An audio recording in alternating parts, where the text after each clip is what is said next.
Hello, people. I'm alive. Not I'm alive. I mean, am I live? Soon as anybody can hear or see me, give me that good old yes, we can hear you, you grumpy bastard, you.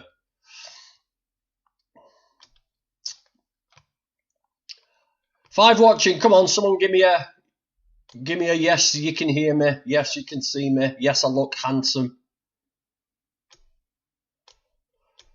Muddy Paws is here. Well, that's no good. I'm still not getting a thumbs up. I'm not starting until somebody tells me.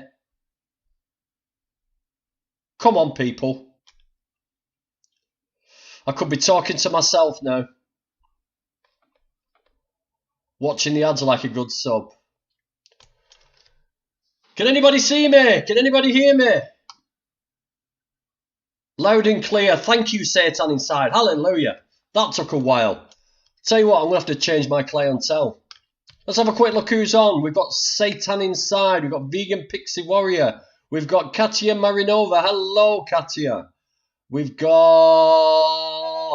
Michael Askew. We've got Muddy Paws. Get him cleaned. We've got Chris Grant. We've got Meadow. Welcome all. Welcome all. Right, okay. So this is Angrad's Live. Hello. How's my little bunny? How's my little bunny? We've got hello and Anonymous. Anonymous. How's it going? Yo, yo. Yeah, today we've got the 40-year-old virgin. Yes. David, ex-Slaughterhouse inspector. I wonder what that entailed. I wonder. So let's see what this ex-Slaughterhouse worker has to say about his shady past life and why he's still a virgin. Let's bring him on. Yo! How's it going, everyone? Hello. Thank you so much, Danny, for pointing out the obvious, the 40-year-old virgin part. Vegan! Oh, vegan. I'm sorry, I forgot. Sorry, mate. Yeah. I thought to myself, how can a good-looking lad like you still be a virgin? You know what I mean? But yes, 40-year-old vegan. How long have you had that name, mate? For maybe just like about a year, I think. So I'm 2 years into being the 40-year-old vegan, if that makes any sense. You're looking good for 42, mate. You're looking good for 42. I must say that. I must say that. So do you want to give us a little introduction, who you are? What do you do?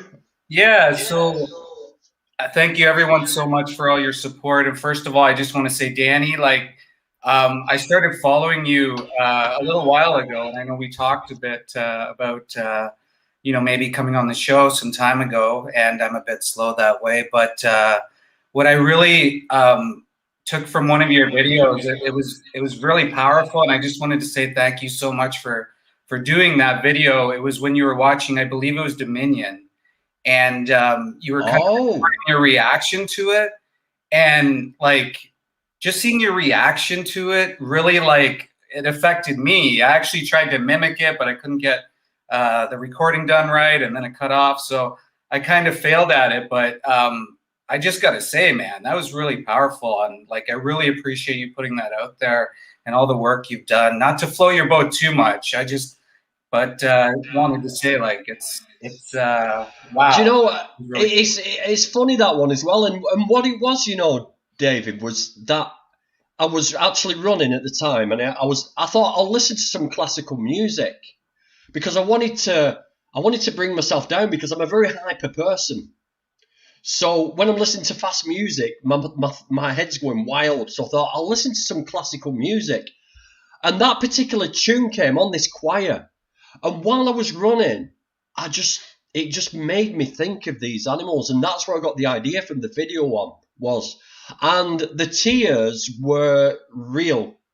However, they were more my thoughts rather than watching. I don't want to ruin it for you, but it wasn't the thoughts of watching Dominion. It was more the thoughts of, in my head, what we did to animals that brought on the tears. But Yeah, I really enjoyed doing that, and I think it was one of my best messages. So obviously it resonated with you. So thanks for calling that one up, mate. That's appreciated. Yeah, for sure. It was very touching, to say the least. And I know right now they're doing some sort of a challenge to watch Dominion with Animal Save and having people sort of do the same thing. So maybe you spawned something like that, so which is terrific. Maybe.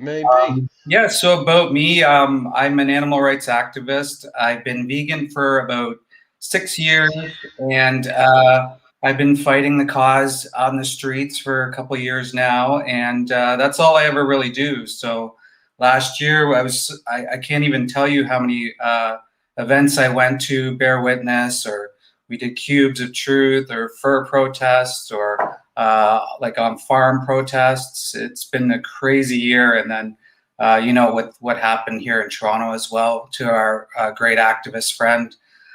So it's been a wild year, but I started off when I was much younger, working in the industry, 20 years old, and really not having much of ambition growing up. But my family had worked in the industry. My mom, my grandparents. When you talk about what industry are you talking about? Yeah, so that's the animal agriculture industry. So in slaughterhouses specifically. So wow, so slaughterhouses were a family business.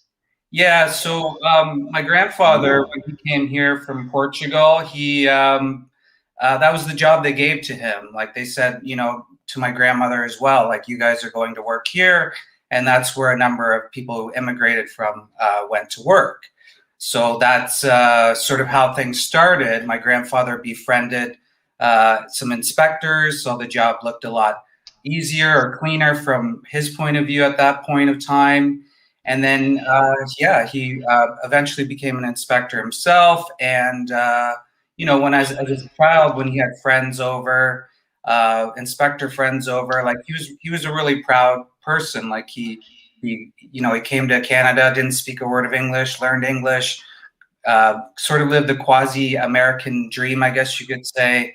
And, he made it as a government inspector. And that was, at that time, may have been looked at as a job that, people were seeking or sought after.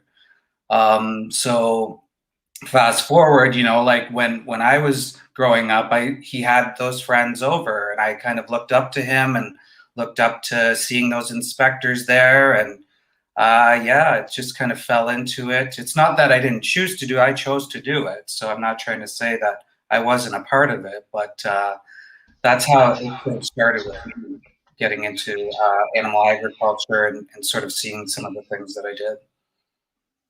Okay. So you became an inspector? Yes. So in 1999, I was hired by the government of Canada, the Canadian Food Inspection Agency. And I've just knocked my microphone off, sorry. That's okay. I went in and I started. So I worked at a plant called Maple Lodge Farms. They're in Brampton, Ontario. And currently, the last I heard, they're killing over 500,000 chickens a day. When I started, the number was obviously less, and times are a bit different then. So when I first started, they kind of bring you into like the processing, I guess you call it processing area.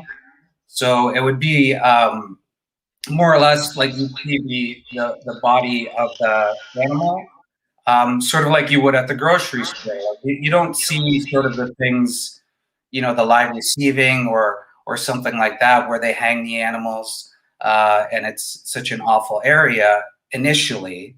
But after a little bit of time, you actually go in and you actually see sort of what's, you see what happens. And it was very hard for me to, I don't think anybody can walk into that type of situation and not think that it's hard. But for me, I had, my grandfather helped me get the job. Family was already in it. My uncle's still an inspector. So like I had to just man up, I had to face the fact that, we need to eat animals to survive or live. Yeah. Yeah, of course. Yeah. So that's the mentality in my mindset. So maybe I can somehow make it better in that type of situation. So that's sort of how it all started with me. Yeah, it's something that obviously I'll carry with me for the rest of my life. So what did your job actually involve? What did you actually inspect? So was it the process? Was it malpractice? Did you report malpractice? And if so, didn't you just walk into a slaughterhouse and they all made it nice and tidy because they knew you were coming, so they did everything right until you fucked off and then they started doing the abuse again? Wasn't that the case, or did you come across that? It's funny you say that, because yes, it's sort of all the above, right? So we had situations where, so the job that I had at times was to monitor the trucks that came in from farms and stuff. So it would come to the live receiving area. I would have to go and monitor them, unload the truck, and hang the birds on the line on these metal shackles. And it's not as simple as that, because you're working with live beings, right? So these poor live beings are, trying everything they can to get out of the situation. So obviously with that going on, you're going to see situations where people are trying to do their best maybe in that given situation. But if someone were to see it on the street, maybe they'd be like, what the heck is going on? So that would essentially be one of my jobs. One of my jobs was to go around to the barns to see how many dead animals there were, or write up the temperature. And so there wouldn't necessarily be a point where we would stop anything, because you can't really stop that process. If I was to stop the line, say, because I saw some malpractice or abuse, then down the line, other animals are going to be affected. So if you stop the line, maybe they would stop in the skull tank and they'd burn to death. So you don't stop it. You just have a conversation with the employee. So maybe I can give an example. So I saw one employee throw a bird. And my initial thought was this guy's going to get fired, and I'm writing him up. So that's what I sort of went to do. He saw me, he begged me literally for forgiveness, because he couldn't get fired, because if he got fired, he might have to go back to Somalia. And I don't know if you know about Somalia, but yeah, that's what I found out afterwards. But, he was sort of the nicest guy afterwards, but I yelled at him, because by that point, I knew, even if I bring these situations to my supervisors, that nothing's going to be done. Nothing ever really was done. I went to court in 15 years. I went to court 2 times. I've probably written up, I don't know, maybe at least hundreds, maybe close to thousands of so-called non-compliance reports. That's when you see something wrong, or there's a lot of dead animals, you write that up and you bring it to your supervisor. What happened after that, I have no idea until later on in my career, but that's maybe a story for another time. But essentially, there's no right way to do the wrong thing here. And even when you report it and try to do the welfareist thing, nothing's being done about it. So this is sort of the things that I sort of grew up with. I mean, I was called the kid as an inspector kind of coming in, because everyone was 10, 20 years older than I was. And the first time, I saw something really horrific, which was a bird frozen to a crate and they were gasping for their life, I went to an inspector, someone I befriended, someone I trusted, and they said to me, someone who had been working on the job for probably 30 years or almost close to 30 years at that point, don't worry about it. It's better that they die being cold, because, then they don't have to get hung up and all of that. Yeah, of course it is. Fucking freeze to death is way better than being hung up. And fuck's sake, man, it's oh man, I just want to say a few hellos, and there's a few comments, Dave. I'll just throw them up. I just want to say a big thank you to Katia for the super chat. Thank you for the interesting content, not the ordinary guest. Yeah, he's definitely not the ordinary guest, mate. Definitely. I'm Easy Vegan, hello. Leon, hello. UK Vegan Family, hello. Helen Hawley, hello. Trash Carcass, hello. Level Joy, hello. It was great to meet you today. Yeah, there's a couple of questions I've seen. It's really awesome of you to speak up like this. It's not like we're doing the humans involved any favours by keeping these industries afloat. You know, of course, but they are afloat at the moment, and they're floating higher at the sea because they're doing really well at the moment, unfortunately. Let's have a look. Laura, hello. Level Joy, it doesn't do anyone any good regarding animal ag, humans and non-humans. I think that's a conversation. Hello, Michelle Lowe. Shared 3 times on Facebook. Right, there we go. That's the question I was looking for. Didn't you feel frustrated that you were wasting your time, David? Yeah, totally. It wasn't just me. It was a number of inspectors that felt frustrated. So for many instances over the years, there were things that we saw that we would bring up and it would come to no avail. So, for example, like we would see employees dropping crates from 10 feet down onto a conveyor belt when, you know, there's supposed to be 2 employees grabbing onto that. So it's, you know, something that we, you know, fought really hard to get 2 employees to put down the crate. I mean, it's all welfareist, but at that point, my thinking was to try to make it as best as possible. And a few of us actually spawned like a little group to try to push it a bit more. So it was very frustrating, and it was very difficult to deal with inside. And yes, I don't know how at that time I just didn't walk away. I did, however, get in a lot of trouble for going over supervisors' heads. I was reprimanded at one point, and I'm pretty sure the reason why I'm not working there anymore, obviously I've changed my ways, but I was let go because I spoke out to some of the things I saw. And when you speak out against the government in some things, they don't take lightly to that, especially if you're disturbing the day-to-day. You know. Especially the Canadian government, from what I'm sort of reaping in from them, they seem very pro-animal ag. But, I mean, do you think it was just a token job? Do you think they were just ticking boxes, having you guys do that job? 100%. So I said it to somebody else, and maybe I said it a few times, and it's the Canadian Food Inspection Agency here compared to, I think it's the RSPCA there. Yes. It's similar to that, but I look at it as a euphemism, right? So it's much like meat or pork or ham. You know, it's to make people feel better about their choices. Oh, the government's there. They're watching. Everything's okay. Yeah. Yeah. We've got CCTV cameras now. We mark them all. You know, if you're eating, were you eating meat at this point, David? Yeah. So I was, and ironically, like I would probably just drink a lot of coffee and maybe have a few donuts at work, not thinking at the time. And I would eat outside of work meat, like sandwiches and stuff like that. But I kind of swayed away from chicken breasts just because I worked with chicken, I guess. But yeah, I was still eating meat at the time. I know it's disgusting, right? I can't even, I can't even believe that I did that. Like I worked in it and then I would go, yeah.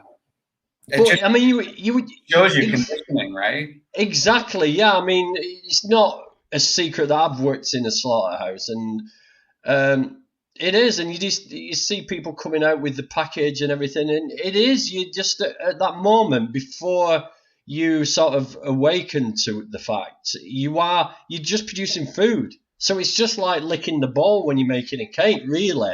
Yeah. When you look at it, you know. So you got let go because you opened your mouth at injustice. How long after that did you what actually turned you vegan? What actually made you into a vegan activist, animal rights activist? What's the trigger?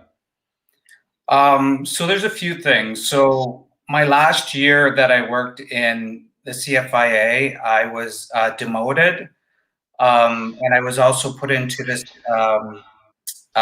fraction or branch of the CFIA called Animal Health. And so they were all the files that would go up to court or not go to court. And so I would have to transcribe or make sure that pictures, video, notes, stuff like that were captured and that it was all there, or otherwise I would go back to the inspector to say you're missing this, or the veterinarian. They would come back with that. Once it was filled, I would give it to my superior, and then they would decide whether or not it's going to court.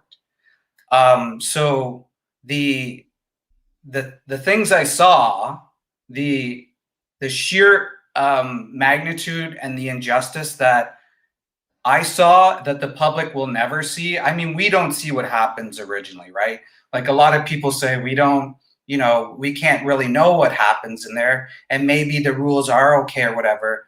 I'm here to say, like, no, there's thousands of cases of animal abuse that are sitting in these folders, these filing cabinets, put away, and those poor beings will never see any justice. So that sort of was a trigger point for me. And plus two, there was a pandemic outbreak in Woodstock, Ontario, pretty close to where I live. And I was also a quartermaster. So I would give out safety equipment to the inspectors, and they would tell me about what was happening on these farms and whatnot. About these. How long ago was this? That was in 2014. 2014. Right. 7 years ago. Yeah. And so it was about that point. I saw some things, I heard some things about these farms that I started kind of looking into it. And my partner at the time, she said, like, well, like, if you really want to, I'll help you research. Because at that time I was still like, a vegan? Those people are kind of like a little loony, I thought there's no way I could be a vegan. I used to work in a slaughterhouse. First of all, you have to eat meat. Like, of course you have to eat meat, euphemism. And so that started my myself researching into it. And then for about a year, I was a crappy vegan. I would just eat, like, I don't know, like a lot of processed stuff and whatnot. But I kind of, educated myself a bit more, learned a little bit more, and I became vegan, but I wanted to say I was plant-based because I still had this stereotype of vegan. Yeah. And I thought, I don't want to be a part of that because I don't want to look radical or extreme or crazy or something like that because, like. Isn't it crazy? It's like, you don't want to call yourself a vegan because they're compassionate. They don't harm things. They want to cause as least harm as possible. So I don't want to call myself that because it's too extreme. It's extreme. It's just fucking. So it's mad, isn't it? It is maddening. It's crazy, actually. So, like, oh, I care for animals. I want to protect them. Oh, how extreme! Like, oh my. I don't want to call myself. I don't want to call myself vegan. Yeah, yeah. And I know a few people like that. I should have brought my shirt. Actually, it was. It says plant-based on the inside and vegan on the outside. So that's when I was kind of hesitating whether or not I wanted to say I'm proclaiming I'm vegan for some reason, So once I kind of got over that a bit, I saw a speech that Amy Serrano did. It was a live stream in Toronto. And so she just talked about, like, that if we sit idle, we're allowing this to happen, and we're going to continue to perpetuate it. And if not, we might even be worse because we know what's going on and we're not standing up. We're not speaking out, fighting against this awful injustice that's going on. Yeah. So it really lit a fire under me, and I kind of slowly got into it. And then AV, I got into that, and then boom, like that's all I ever do. I try to watch a movie once in a while, but then I flip back to something AR. Like I can't imagine that. Like there's right now, I'm about 20 minutes away from Fearman Slaughterhouse, where Regan Russell was murdered. We're going to talk about that in a minute, yeah. And I can't imagine, like, there's 10,000 babies that get killed there every single day. And I can't imagine that they have to suffer while I'm just sitting here and not doing something about it. So it's difficult, right? It's hard to comprehend, just at a superficial level. But when you actually get down and think about it, like, why aren't we shutting these places down? Like, why are we not in there all the time? Who gives a shit? It's hard to be sitting idle at home and not trying to do something about it. Okay, right. Let me just pause you for a second. So, David is also on YouTube, guys. I'm going to post the link to his channel in the comments there. Just let me share the screen. So, this is David's YouTube channel, the 40-year-old vegan. So please subscribe. He's only got less than 200 subscribers, so I want to see that well over 300 by the end of this stream. I want to share it left, right, and centre. This guy's got a big story to tell. So please subscribe to that. And you are also on Instagram, which is this one here. So if you guys want to look for the 40-year-old vegan, I don't know why, David, but that photo that you've got in there, it reminds me of a can of Guinness. Every time, if you've ever seen a can of Guinness, you'll know what I'm talking about. But it looks like a can of Guinness when I keep glancing at it. Maybe, I don't know, maybe it's my inner alcoholic just wishing it was or something like that. But that code is actually, it's a QR code. So it links. 1 second, let me get it back up. Oh, sorry about that. It's all right. I didn't know he was going to comment on it. There we go. Oh, that's not it, is it? That's your story. What am I doing?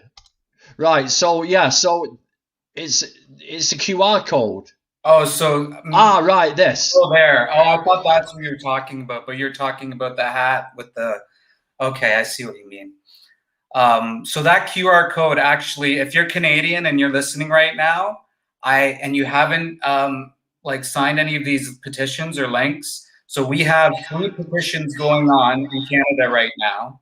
To ban fur farming. And so that's today, actually, I'm going to be going to the bridge right across the street here, and we're going to hold a banner that says "End Fur Farming." We've contacted the media. Hopefully the police don't show up. Maybe they will, big deal. But we're going to put that message there. There's going to be a lot of vehicles that see it. Hopefully the media grabs it. So we're trying to tie, the COVID situation, all of that stuff together. So that way, I don't care how it's done, but we just want to get people to sign these petitions and contact their MPs. If you're Canadian, Google House of Commons.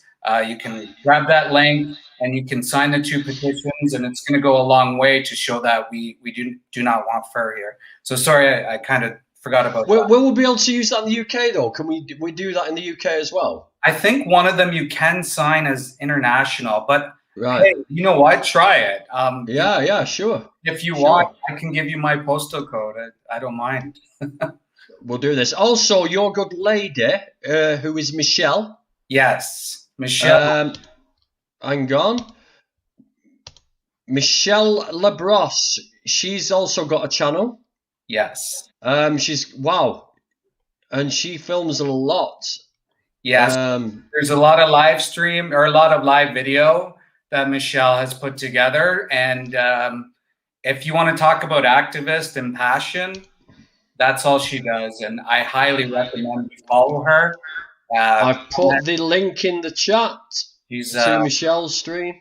Amazing. She's incredible. She's I'm actually at her place right now. That's how amazing she is. She's like, come on over because we're going to be in a little documentary thing, and we're going to be doing the fur thing here.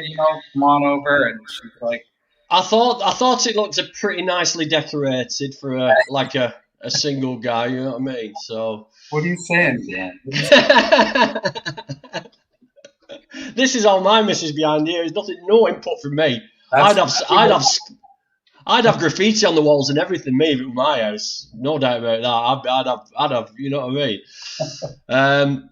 Okay, so I've noticed on your YouTube and on your Instagram that you've been outside Fearman Slaughterhouse where Regan Russell died. She was murdered.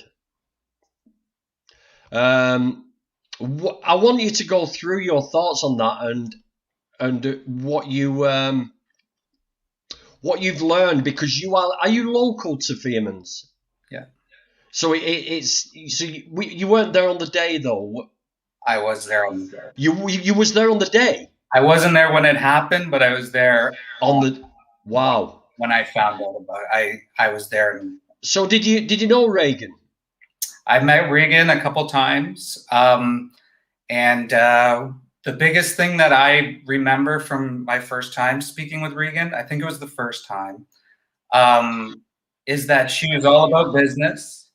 So when a truck came up, she was ready to go. She was the fastest activist out of us all.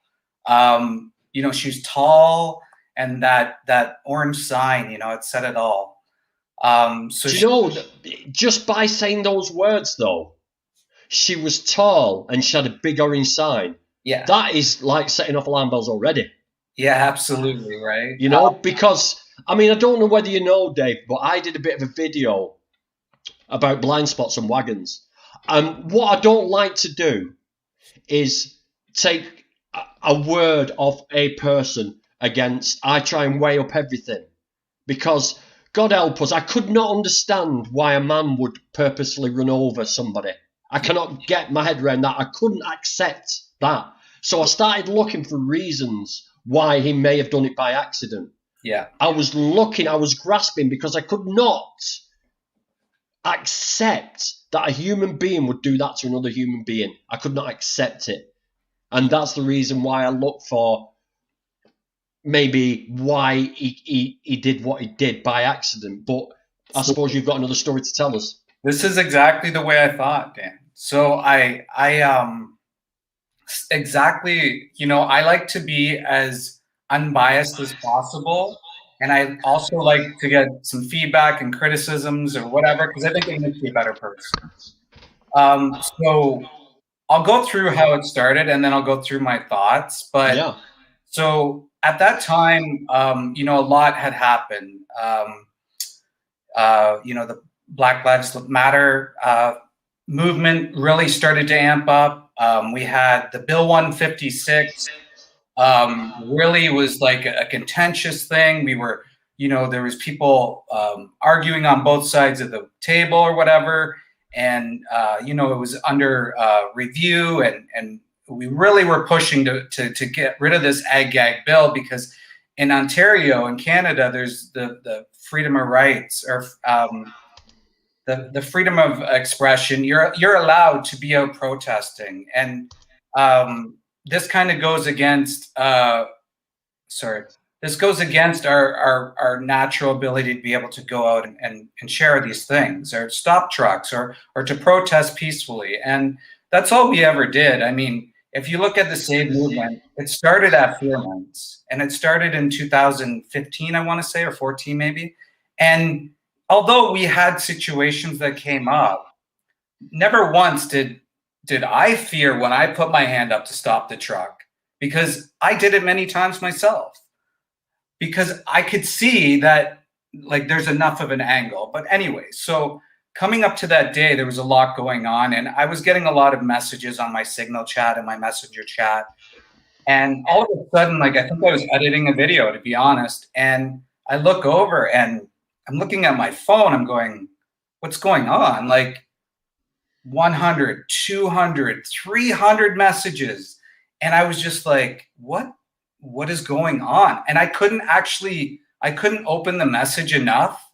Like I couldn't open it fast enough to be able to read what was happening. All I saw was activist, Regan, you know, like it kind of was scattered.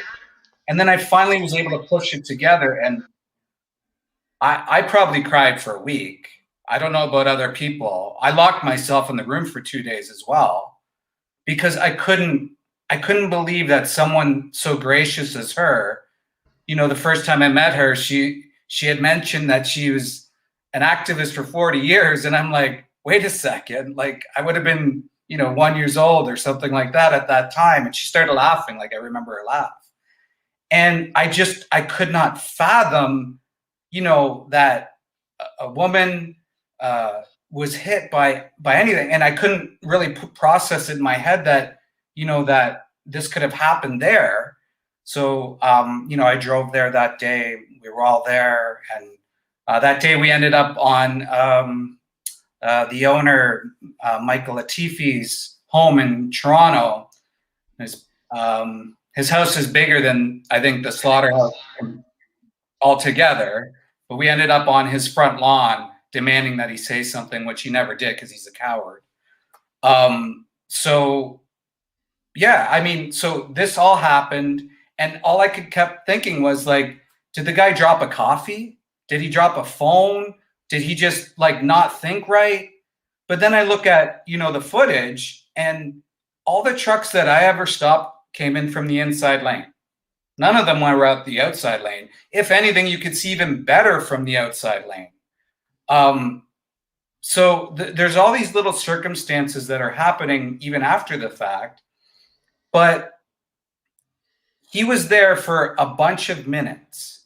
And going back to Bill 156, there was a lot of argumentation going on. A lot of, even the drivers were a little bit more aggressive, I would say, when they were pulling up. Like they wouldn't stop at all. So you were saying that they felt that this Bill 156, the Gag Law we're talking, aren't we here? Yes. Yeah, right. So you think they felt that empowered them a little bit? Regan Russell was murdered a day after Bill 156 was enacted. So we saw this sort of rise of these. Just be careful how you put this. Yeah. So we saw this rise of sort of like animosity towards activists just before that, and ever since that. I mean, there's a group, I won't say who they are, but they actually had a barbecue outside, just steps for where Regan died, mocking her death, making fun of her death, and like signs that said that she killed herself or she committed suicide. So obviously, like all this stuff is playing in my mind. I'm still trying to be biased. Now, I talked to my stepdad. He's a driver. He's driven his whole life. And I didn't even want to be in the room. I said, here's some footage. This is what happened. And tell me what you think. And he said either the driver is a complete numpty, an idiot, or he did it You can swear there's no children on this chat. Yeah. But be honest. It's one of the two. And me as a human being, I don't think I could ever imagine having that much disregard. And like, I just don't see how he could be paused there for like 5 minutes. Like usually it's like a 2-minute stop, but he pushed the activist to the road. He was paused there driving. He was revving his engine. Like that's ridiculous, is it not? So I don't know. He was charged, but he wasn't charged in the way that we would have liked him to be charged, because we don't think that all angles were looked at. And there's, like, I won't get into that because that's not my situation. And I don't want to speak on behalf of others because they're looking into things. But there's a lot of circumstances that are going to come out over the next, whenever, you know, sort of trials I mean, Dave, if I was a driver, and I am a driver, what am I talking about? I am a driver. And if I see somebody around the back of my wagon, I'm not going to reverse my wagon because somebody's there. If you come to anywhere and there's people out there, you're going to be more careful, not less careful. Just common sense. Absolutely. It infuriates me. Yeah. It infuriates me because if there's people there, and it's not as if, why was this driver, what did this driver get?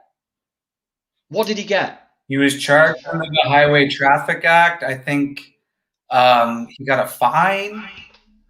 It's very minimal. It's like the least that you can get under that specific charge. I don't remember exactly what it is. I used to know it off by heart, but I mean, it's not much different in the UK. I mean, if I run somebody over who stepped out or whatever, or it's death by dangerous driving or whatever, or undue care and attention, it's not that. I can understand that side of things, but why didn't they say in court? Well, you knew people were there. Why? I just don't get it. It's just there's too many questions thrown up. And it's beyond us too. That's why they're looking at trying to pursue an inquiry, so that way the footage can be released and all the information can be given to the family, so they can for a private prosecution. Yeah, to look at things from a different perspective. Halton Regional Police was very unbiased, I would say, before Bill 156. I don't want to say they're completely biased now, but the officers there are probably just following orders. I did email them asking them about the driver, and they did reply to me and said we're still investigating. So they do seem very open, but it's not in the police's hands. It's in the CPS's hands. I don't know whether it's the same in Canada, Crime Prosecution Service. I don't know what the Canadian version is of that, but it's like the Crime Prosecution Service decide what that driver is going to be charged with. Right. So, Michelle Lowe says, I want to see the footage. Yeah, well, there's a lot of people want to see that footage, and I think once that footage is released, but what I think they will do is they won't release that footage until there must be a timescape for that driver not to be. He can't be charged. He can't be retried. There must be a time limit. Yeah, I reckon if that's the case, then maybe they're waiting until that time has passed, and then I'll bet you that's what's going to happen. Yeah, nothing would surprise me now, especially given the circumstances. Like there's a lot of avenues that weren't even looked at during the initial investigation. So I'm not really surprised that that they're kind of holding things off, taking their time. I mean, they charge the driver with a bizarre way. Like it's all very fishy. If it smells like shit, it probably is. Yeah. Hang on one second. Trash Carcass says it's available online. That's not the same footage, is it? No, like there's footage that's available to the police and their counterparts only, or the Crown Attorney. Nobody has access to that. Right. So what is the stuff that's available online is just like from another perspective where it doesn't show exactly what. Yeah, just the aftermath and just leading up to it. Yeah. Is there anything else you want to say on that? And then we'll move on.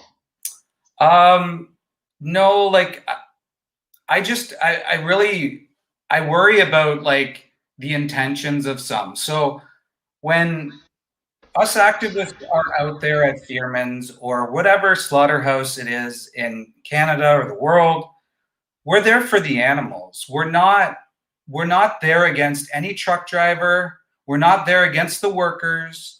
We're there to support the animals, bear witness, try to make a better world for them in this instance and all instances. We're not there pointing fingers at truckers or we don't have hate against certain groups of people. We're out there day in and day out trying to show the public with signs that we are there for the animals. And that's all it is. some of these groups or these companies, and I think there's a few in particular, are trying to make it about them, or activists are against them. There's not any of that. I think there's a lot of people that maybe want to have some attention and whatnot, but we're there just for the animals. We don't care about any drama. We don't want any drama. And please, like, if you're listening and if you are sort of a trucker, we don't have any hate for you.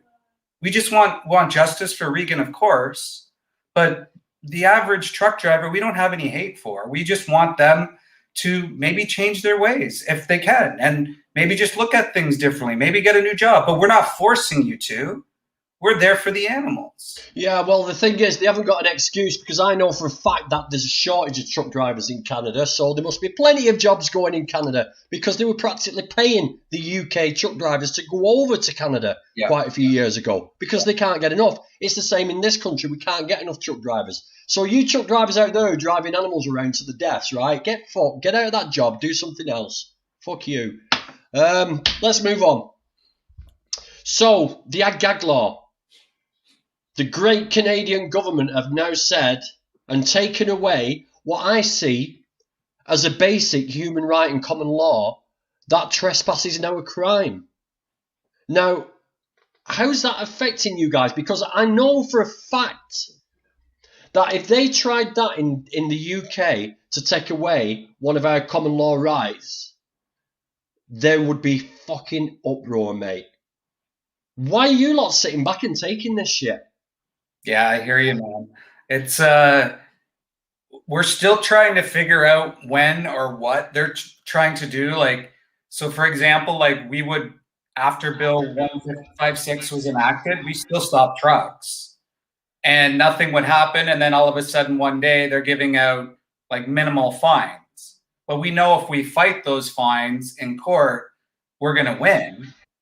But they're not going to drop the charges, or they're not going to do anything about it. They're just going to hold it up in court for an appeal process and let it sit there for probably years. I don't understand how it's coming to law, though. I don't understand how you as a people have allowed a basic common law principle to be taken away from you right under your noses. How's that happened? Was there a vote? Was there a... Yeah, so I don't get it. I honestly don't understand either. Our fundamental rights are being trampled on. This bill will be repealed, much like many of the bills in the United States. So I think there was 14 or 16 that were repealed. So it's only a matter of time. Animal Justice, I believe, is going to repeal it. But you're right. I agree with you completely. How are we not, stomping down on our rights, or ensuring our rights are adhered to, and just saying, screw you, you can't take away our rights? I guess maybe it's just our passive nature, maybe. I don't know. It's not the whole of Canada, is it? Is it specific to a province? So the thing is, this is specific to this province, and Which is shady. So for example, the agriculture minister, who used to be a dairy farmer, his nephew is the leader of the opposition party in Ontario, and he's also part of the industry. So when you have two people that are, related, and they're, allowing these bills to go through, even though they voted against it, this Conservative Party apparently holds all the power. So they kind of push through what they want. They say they had meetings, stakeholder meetings, and said they invited animal welfare groups into it, but they didn't invite Animal Save to it. They didn't invite any animal activist groups to it. So they have these letters and these meeting minutes to say that they actually passed these like unanimously, like people agree with this kind of thing, but nobody else was included in that. So they snuck it through. They actually also used like a process that they could sneak through the bill much quicker than the average bill would go through as well. Really? The snidey bastards. It's shady. It's so shady. Oh, man. Yeah. Guys, if you've got any questions or any comments, I'm going to start keeping my eye on the chat now and throw them up. So if you've got any questions for David about his past career, working in the slaughterhouses, We're going to go back to that in a minute. I've got a few questions for you. Anything at all, please throw it up. Leon says, that sounds like corruption at its worst regarding trampling on minorities. Yeah, well, this is it. Unless people stand up, we'll get walked all over. Yeah. And you see, there's a lot of people on YouTube at the moment, and they're going around with cameras because the police don't like being filmed.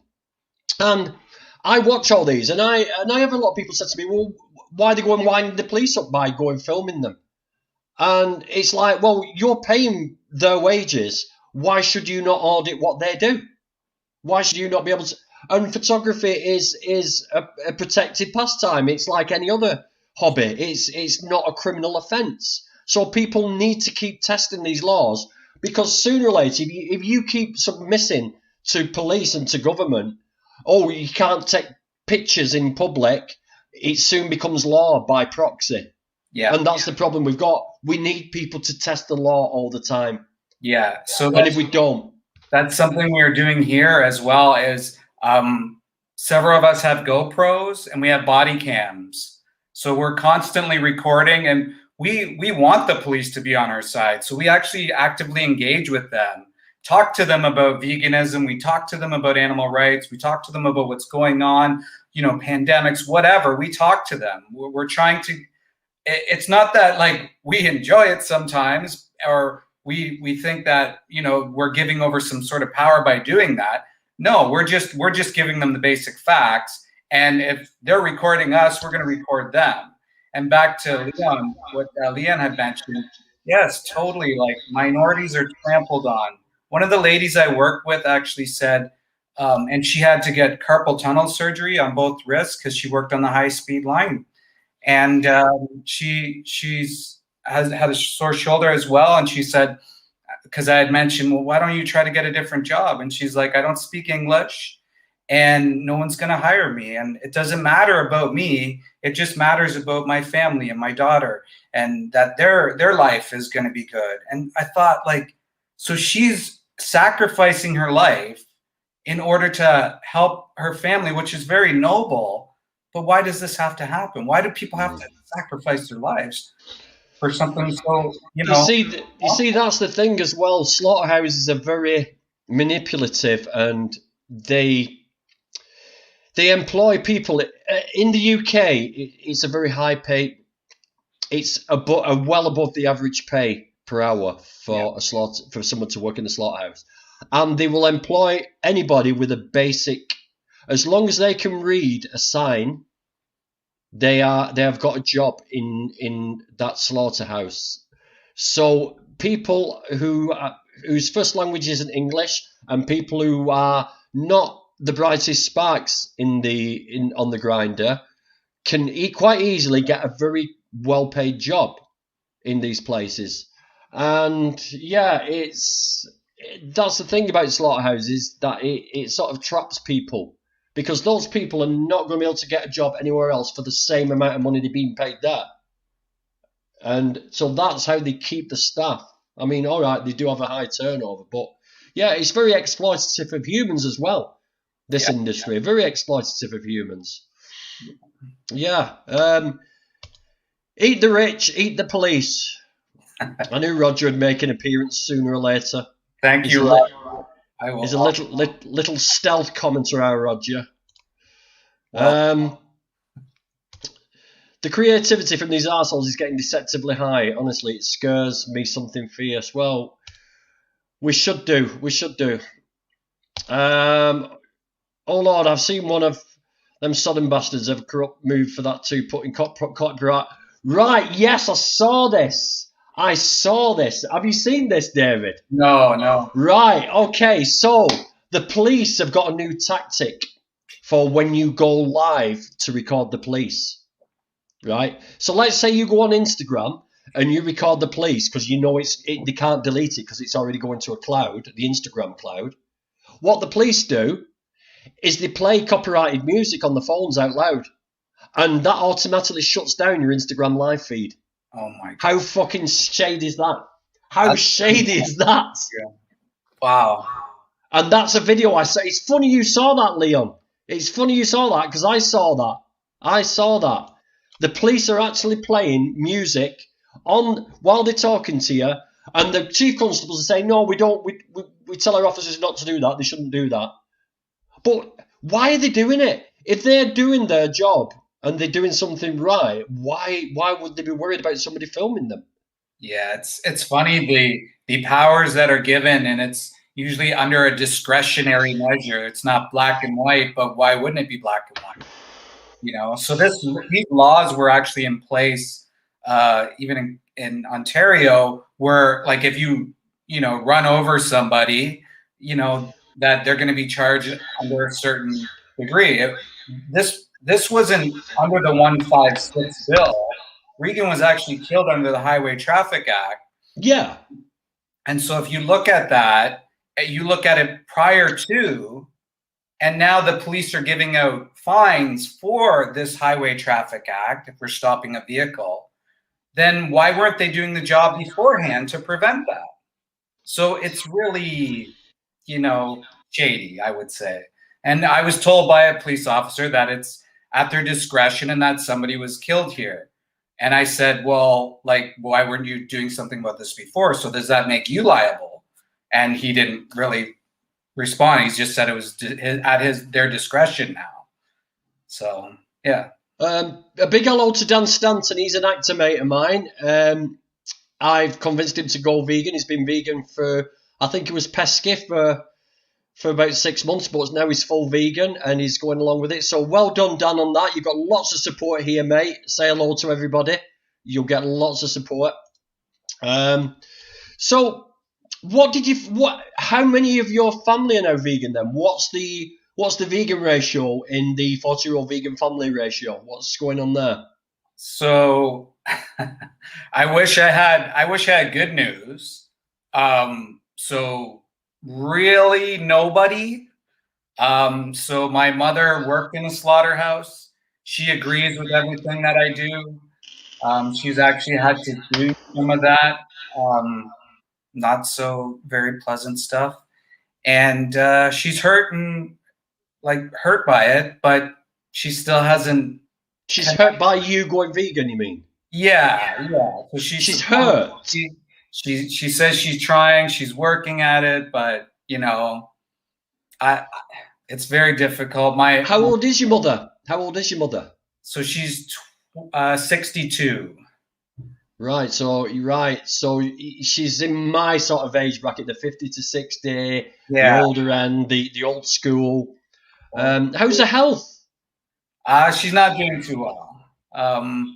So we're trying to work on that. I'm trying to help her get some better nutrition into her system. And, she's old school. Like her family grew up, with the drinking and the smoking and my missus smokes. Yeah. You know what I mean? I mean, I've got nothing against a bit of drink here and there, obviously, because I've just necked a vodka and orange, as you know. But yeah, and it's a shame because it will take an illness. God forsake, I really pray that nothing happens to your mother. But what happens with people in that era, like my mother and father, is they won't even look at it until something goes wrong. Yeah. And then it's like, oh, okay, let's have a look at this now that I'm in pain, or I've got arthritis, or I've had a stroke, or had a bit of a heart attack. It's like, oh man, just do it now. Yeah, it is. It's so frustrating. It's so frustrating. I mean, Anonymous says here, tell her to watch What the Health, but it's not this. It doesn't work with people of that era. It's just not. Believe me, I've tried and tried and tried. 45 days without smoking. Well done, Vegan Pixie Warrior. Good luck with the next 45. I mean, smoking's different. Smoking is a chemical addiction. It's a very hard one. I'm still on the nicotine. I'm still hooked on nicotine. So, but food choices, it's like, it's more traditional and how you've been brought up. Yeah. It's not an addiction, is it? And to me, like, I've been asked by several people, like through my mom's friends and stuff. She has a big family and lots of friends. And, they often ask me like, can you put together a nutrition plan for me? Can you tell me what steps I can do? And I just, to me, it's like, if I give you that easy, 1-2 meal, I don't think you're going to transition. I don't think you're going to go. You need to find your why before you find your how. And the why should be about the ethics. Yeah. So it's hard for me just to be like all on board and help somebody, with the nutritional side of it, unless they're willing to actually look at the ethics, because I've seen it where people like have taken some of my meal ideas, or, I've given them links to food and they've tried it, and maybe, it didn't work out as good as they wanted, or tasted a little different. Oh, boo-hoo. But like, they didn't look at the ethics of it. They didn't look at that poor being. That's it, mate. And people can be sat there eating the bean chili in the leather coat with the elephant tusk knife and fork and the dead cat slippers, with the hair dye on that's been tested on rabbits' eyes, and go, hey, look, I'm having a bean chili. Nah, I'm vegan. And it's like, so the nutrition side of it, that's what I stay away. When people say, oh, can you tell us what should I eat? Well, I can't tell you what you eat because I don't know your eating habits. I don't know what you like. I don't know how you eat in the morning, at dinner time. That's not the point. So you bang on there. You've got to get people vegan for the animals, not on a vegan diet. Yeah. That's, once you see the truth, then you will not. You will. I mean, we were talking earlier about this transitioning baby step thing. Yeah, fair enough. You watch Dominion, you watch Land of Hope and Glory, you watch all these documentaries, and then come back to me and say, you know what, I'm going to cut out dairy and eggs for the next month. I'll go, well done, nice one. Yeah, you do that. But then try and go that little bit further. I won't say, no, you must go vegan now, overnight, let's do this. Yeah. You've seen what happens. Because I know it doesn't work like that. You're breaking people's normality. It's been normal for 20, 30 years of their life, maybe longer, with people like me. So I really wish I could imprint on everyone's minds all the things that I've seen. Because I think, like, if you're not actually there to witness it or see it, or go to a sanctuary and meet these beautiful beings, like, you kind of lose that connection. And sorry. It's all right, mate. No, you'll have to excuse me. This is what I do. I interrupt and get distracted. So don't worry about it. It's not a personal thing. But Trascarcus is saying food is not a chemical addiction. Please don't tell people they are addicted to cheese because of case of morphines. It's not true. Right. Well, we're going to have to look into that one because I always thought it was. Let's have a look. There was a study done that showed it was minimal. Yeah, well, maybe. You may be right there, mate. So I will look into that, and I won't say that until I know for sure. But I do know for a fact that cheese gives you a massive kick with the fat content. And that is like a dopamine response. So, yeah. Yeah. But, again, we're talking about diet again, whereas we shouldn't be. We should be talking about how calves are murdered, how cows are repeatedly sort of inseminated over and over and over again until they're 7-8 years old, and then they sent to the slaughterhouse. That's what we should be talking about, not the fact that you're addicted to cheese. We lose the message there, and I think when we go into these nuance issues or fringe issues, where we're actually having a serious conversation, it gives people that, oh, I can set the ethics aside and we'll just talk about all this other stuff, make me feel better. And then, maybe I'll do it, maybe I won't. But oftentimes they won't, and then you go back to the ethics and then somehow you're radical because you're not talking about those specific things. So it's But you can't argue the ethics. It's impossible to argue the ethics. Exactly. So it's impossible. Logic is on your side. Yeah, I'm thinking about like going on that Omegle or whatever it's called, where you flash up against people on the screen and asking. Oh yeah, Omegle, yeah. 3 questions. Do you love animals? Do you eat animals? And then do you think you need to eat animals to live or survive? And if they answer yes, or no to some of them, and yes to the last one, or no to the last one, then you have your graphs there for the context of the conversation. They already see that they're hypocritical. They're already going against, their love of animals.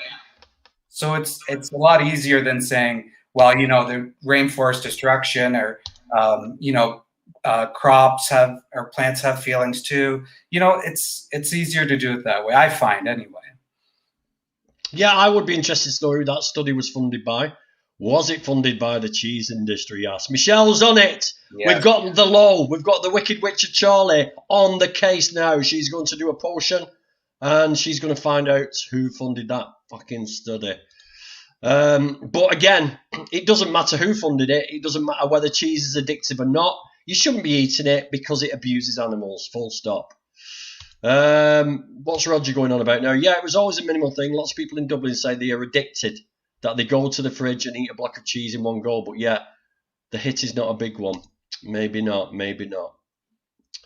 It's certainly a big hit on the calves and the cows. I'll tell you that much. Any more questions, folks? So what do you think's going to happen in the future? What's the COVID situation? Oh, I said it, damn. Demonetized. What's the 19 looking like in your area at the moment? Are there any restrictions, fines? Yeah, so apparently on Tuesday the lockdown will be they'll ease restrictions, I guess you could. They'll lift it. And somewhat back to normal, I guess, or not. There's still some restrictions. I have to look into it. But yeah, I'm not too worried about that side of things. I think eventually we're going to get through this. I'm an optimist. I really feel like, our movement is in a pause right now because of everything that's going on. But I really do feel like we can be active. I really feel like today, for example, going to do this banner drop, and I'm either on Instagram or I'm on YouTube, and these comments or whatever, trying to put out footage. So I think we can all be active in this time. It might just be a different way, but it's still something, right? Do you know what I've been doing, David? Yeah. I drive wagons. I hope nobody from Yodel's watching now, but I've been writing in dirt on the back of my wagon, "Animal lag causes pandemics, go vegan." Yeah. And that gets seen all on the motorways. And so, yeah, if you see a dirty van, guys, just go vegan on it. There you go. There's a bit of activism right in front of your face. Yeah, it's pretty simple. Yeah, even T-shirts with a message on the amount. Exactly. Yeah. My food doesn't scream. It gets a big reaction when I run around with that on. Exactly. T-shirts are a great way of activism because people automatically get attracted to your face, and then of course they see the message on the front of your T-shirt, so they see it. I see people looking at that, "My food doesn't scream," registering in the mind, and then they look away, and that message has got through them. Absolutely. What does that mean? And I love it when kids see it and you can hear them, "Mum, what does that T-shirt mean? What does it mean?" And then they've got to go through the motion of explaining, "Well, that man's food doesn't scream because he doesn't murder shit." You know what I mean? Yeah, it's very simple. Like you said, T-shirts. I'm always sporting a T-shirt. Actually, I'll throw in a little plug. My friend Akash, Generation Vegan, 17 years old. He's on Instagram. He's created a line of clothing, and he does memes on his Instagram channel. And he's 17 years old, and he's challenging the system, the school system, even inside. What's it called, David? Generation Vegan. Generation, all one word? Yeah. And I believe that's his website name too as well. 17 years old, and he's kicking it. And he's pushing out the message even through memes and his clothing, and they're giving back to sanctuaries. What an incredible, inspirational story from him. It's funny because I was just actually, maybe people might not like it, I was at Starbucks just a little while ago. Yep, that's him. And so I went to Starbucks, and the lady asked me, "What are you up to today?" So I told her, "I'm going to do a banner drop. I'm doing a live stream on YouTube later. We're promoting veganism. And we'd love for you to support." So I gave her a card, and I can't tell you how many times I went to a Starbucks or somewhere out. And I know that's a bit expensive for some people, and I'm not saying you have to do that, but I always have a card with me. I always have a shirt with me. I'm always ready to just have that quick conversation, even if it's slight. Like Danny was saying, someone sees a shirt, they're going to be like, oh yeah, veganism. Maybe I should watch a documentary. Or maybe they're sitting down later that, you know, subconsciously they just kind of start watching Game Changers. Is that the ahimsa? Is that the no harm in the Muslim tradition? I believe so. Yes, yes. Because halal is harmful. Oh right, okay. I'm not too well up, but I've heard people talk about it. That looks an epic site.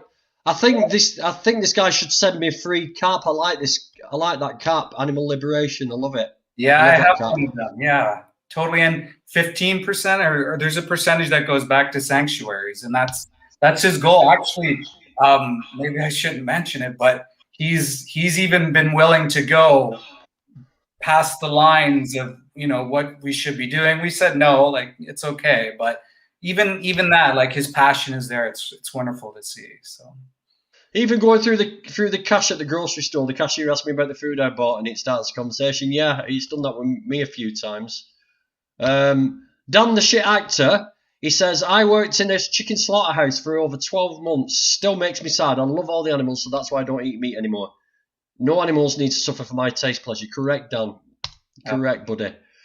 And Dan, welcome to the best decision you'll ever make in your life. Oh, he's still young as well. He's still young. Let's have a look. Ahimsa in the Hindu, Buddhist, and Jainist tradition: respect for all living things and avoidance of violence towards others. Oh, right, amazing. I like it. Yeah. I like it. So that could spark conversations, and if people saw it and said, "What does that mean?" I can naturally get that T-shirt and say, "Well, it means respect for all living things." You know. So, yes, nice. There is some nice merch on there, Michael. Definitely.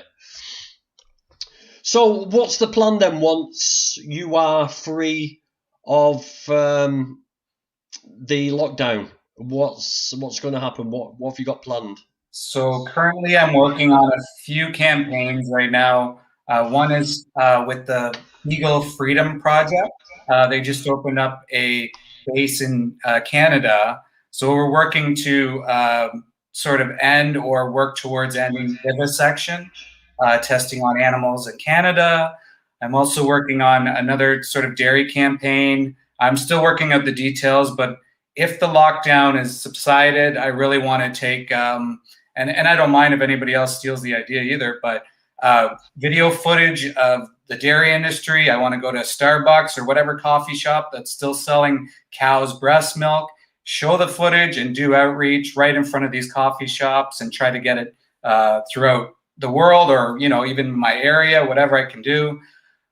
So lots of projects, working with a number of different groups. There's a few welfare groups that want me to be included. I'm not sure about that. I got to think about whether or not that aligns with me, just because like it's abolitionist approach for me. But if there's like a situation where if say transportation times were cut down to the point where it ran businesses out, then maybe that could be something I'd look at. And I'm trying to get some YouTube content going. I just haven't had as much time. I'm just always out. We're always doing activism. Like tomorrow morning, I'm going to be here at Fearman Slaughterhouse, bearing witness. And right now I'm going to be going to do that banner drop. So it's busy. Just film it all, though. Just film it all. There's nothing wrong with repeating footage because it keeps it current. Because, as you know, any non-vegan will use any excuse. When you show them, well, look at this footage. Yeah, well, that's 2020, dude. What's going on? I'm like, you need to be a footage from like milliseconds ago for them to accept. All right, that's happening now then. And it's like, yeah, it's so just keep filming shit, mate, and banging it up. Don't be shy of doing that. I mean, don't even feel that you're being repetitive. It's just keep that footage going up because there's always someone just going to run into it randomly, and it might be that one video that turns them vegan. So it doesn't matter, you know. Throw it up unedited. It doesn't matter. It does not matter. I hear you. Absolutely. And that's what my friend Michelle was saying too. Like, if you check out her channel, she's definitely like just showing the raw footage and showing what happens, how we get about our day. And I think a point of that is like showing that it's not scary. Like it's not something that's you got to worry about so much. It's actually community building, and it's actually really impacting people and showing people that it's possible. So. Yeah, I mean, Michael Askew's hit the nail on the head there. Collabs are so important for the movement. So many activists I still haven't heard of that these streams bring to light. Yeah, exactly, mate. Exactly.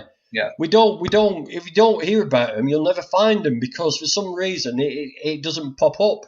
I mean, some kid abusing a kitten and shoving a firework in its gob or something like that. It'll be all over YouTube. Yeah. But somebody's trying to prevent shit happening to it doesn't get suggested. So yeah. It is very important. It is very important. And this is why I ask everybody out there to please just share it on your Facebook, on your Instagram, on your Twitter. Who gives a fuck if people are going to complain? Why are you always posting that shit? Why are you always posting this shit? Fuck them. Exactly. You know, just unfollow me. But they won't unfollow you because everybody's a nosy bastard and they all want to know what you're up to. Yeah. So they won't unfollow you. Get it up there. Share the shit. It doesn't matter. Yeah. Keep it going. Helen Hawley, £5. Oh, thank you. Thank you so much. I love it when people throw money at me because it comes in so handy to help me to get this all together. There's lots going on behind the scenes and it's not a great time for us. So, yeah, that'll come in very handy. Thank you for that, Helen. Roger Yates. That's good. Oh, hang a minute. This is Cherry Cordial. Roger, that's good because there's nothing ethical about being a vegetarian as they are no different than a carnist. In fact, worse when it comes to the suffering of animals. Yeah, if there were. I mean, we talked earlier about sort of like these baby steps. And once these vegetarians who say they're going vegetarian because of animal abuse, then yeah, that's fine. But if they've gone vegetarian because of diet, then it's a completely different scenario, isn't it, really? You've still got to sort of concentrate on getting them to see the ethics and make that connection with the ethics rather than a bit of meat might make me ill. Yeah, I would say. We are repetitive because the same atrocities are continuing. Yeah, of course they are. I mean, I'm not gonna stop talking about it. I'm not going to stop going over the same points. I mean, some people out there, some of my audience, they might not watch my videos all the time, but the odd person might just watch it, share it, and get someone to go vegan. I've had loads of messages of people saying, I saw what you were talking about, I've decided to give it a go, and them are the best messages anybody can get, any vegan can get, you know? It's always nice to get some feedback that you've reached somebody. And even one person, you've saved 130, 140 animals' lives a year just by making one person go vegan. So, and that equates to 2 more people because they're going to, once they've been vegan for 6 months, they're going to be trying to influence other people. And it snowballs, and it is snowballing. There's no denying that the vegan movement is snowballing. Yeah, I was doing a Q back in... it was more closer to the summer, and it was just one of those endless nights. And I had maybe 4 or 5 conversations with people that were vegetarian. And it was actually really easy for me because I had the same argument before, but to go back to back to back, having the same footage there and showing them what's going on, like all of them, like one gentleman in particular, he jumped back once he saw what happened. And he's like, that's it. He said, I'm going to be an activist now. That's it. I'm going to join you guys the next time you do it. So, do you know, I've just had a bit of a brainwave. You know, when you get one of those brainwaves, right? And I normally keep it to myself, but I'm gonna put it out there, right? Vegan Mooncat. What time do you call this? What time do you call this, Vegan Mooncat? Absolutely ridiculous. I've got a good mind to put you in timeout. Absolutely ridiculous. But this is my idea. Wouldn't it be cool to get like a permanent live stream outside, like a slaughterhouse, watching the wagons coming in? Just a live stream permanent. I don't know how I'd go about that, how much it would cost, but I think that would be so cool to get that would going. Actually, one of the groups that I'm working with, or maybe working with, is trying to get these cameras inside slaughterhouses. But my only thing with that is like, the public won't have access to those, I don't think. But something outside and to actually hear what's going on and sort of see what's going on, that's something that's really Yeah, I would say that could be effective. Yeah, I wonder how much that would cost. Yeah, it would, because that'd be just like people could just like tap into it and just see this constant stream of victims. Just do it, Grumps. Yeah, but I don't think I can afford the SIM card for a 24-hour stream 7 days a week, 365 days a year, mate. Maybe a My Fans Only or something. Yeah. Yeah, hold on a minute. When there's a will, there's a way, mate. Yeah, we could do that. We could actually con people. We could say, we could get a tricky picture of some random lady. We could advertise it as fans only. Get them to pay 10 quid to come and watch the video, and then it'd just be a video of a slaughterhouse. That's brilliant. I'm up for that. Oh my god. I've only. Oh right, I think we're a bit through a conversation there. We've lost many friends, but gained so many new ones on the YouTube community. So many lovely people. Yeah, I mean, I think that what they're talking about there is like posting stuff on Facebook and social media. A lot of people get people unfollowing them, especially close friends and family.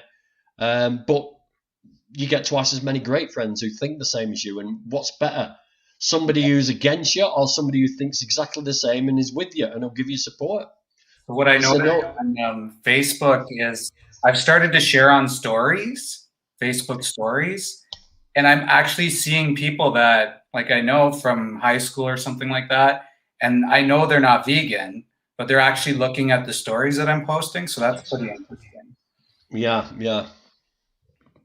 definitely. Any questions out there, folks? Because I'm going to wind it up in about 9 minutes, because I know that Vegan Gaze is jumping on the stream, and UK Vegan Family have got a film producer on the stream tonight. So it's all happening. It's all happening. Steven Spielberg, I think. They're trying to get him to go vegan. I think it is. Nice. Nah. If it was Steven Spielberg, I'd be there in my dicky bow and like all done up, and I'd be like, Steven, give me a part, please. Let's have a look. Oh, that's the question I wanted to ask you. Have you bumped into Vegan Gaines? Because you're in the same town, aren't you? Yeah, so Vegan Gaines is about 30 minutes away from me, I think. I've seen him a couple times. So I've seen him at Fearman's, and I think it was the Regan Russell March we did downtown Toronto. But no, I haven't actually like met him. But we were in contact a little bit ago about something else. But no. UK Vegan Family, yeah, 8:30 for UK Vegan Family's chat with the film director. Yep. Say it on his side, we need more people like David. Don't exploit animals. Be like David. Go vegan. Yeah, be like David, the good-looking bugger he is. I thought, who is Vegan Gaines? It's Vegan Gaines' alter ego. Don't worry. I thought Michelle Labrosse was going to make a little appearance before we ended. Has she decided not to? I don't know if she's around. I'm going to go see if she's around. Yeah, go and grab her and let's have a quick chat with her before we end it all. Ray Sleaver, are you taking the mickey? You're taking the mickey, aren't you? I'm here. You're taking the bloody mickey. Crossing a live stream. Oh, I'm like crossing my fingers like, we need to go. We need to go drop the banner. Oh, you've got to go anyway in a minute. International Fur Day today, and we're dropping a banner off the bridge, and we're disrupting downtown Oakville, and we're gonna close the streets and use the megaphones and just make sure that freaking fur is banned from Canada by 2022. Yes. So, when's this? Are you going now? Are you waiting to go now? Are you going together? Yes. I'm following up with them. I'll be right behind them. And what time are you supposed to be going? Now. Right. Listen. Get some footage. Please get some footage. Please send me some footage so I can bang it on my channel. I'll bang it on your channel soon as, and I'll steal it and put it on my channel so I get money from your stream. But good luck with it. Do not get arrested, guys. Do not get arrested. GoPro on the head. 360 GoPro on the head. Stick. Always. You got to check out her channel. She's incredible. Thanks for the subscribe. I noticed that a few people followed. So I sent it to you. That'll be five US Canadian dollars per subscription, if you don't mind. Send it to my fund. It won't go to a sanctuary. Oh, done. For real. Listen, keep it for the fur, mate. Keep it for the fur. Your email address or PayPal, done. So everyone does that, right? So go bump up my channel, subscribe, and I'll match every new subscription I get $5 to donate to a sanctuary. For real. So do it. What's the channel? What's the channels? I'm just putting it in the link now. There is the channel. There is the channel. Yeah. Yes. Right, well, listen, let's end it here then, because I can see you're eager to go and get arrested. Just remember, the standard reply is no reply. Yeah. It's their job to get a crime out of you, not your job to get yourself incriminated for them. So just remember that. Well, listen, thank you so much, David, for coming on, finally, after promising me for over 12 months. Thank you, Michelle, for coming on and showing your face and for all that you do for the animals. Absolutely. Thank you for changing over, David, from the dark side to the extreme light side. It's been great talking to you. Yeah. Thank you to everybody who's come on the stream tonight and listened to David's story. Thank you for my super chats. They will be used, God, don't you worry. They'll be used very good. I'm letting them go. See you all later. Bye-bye.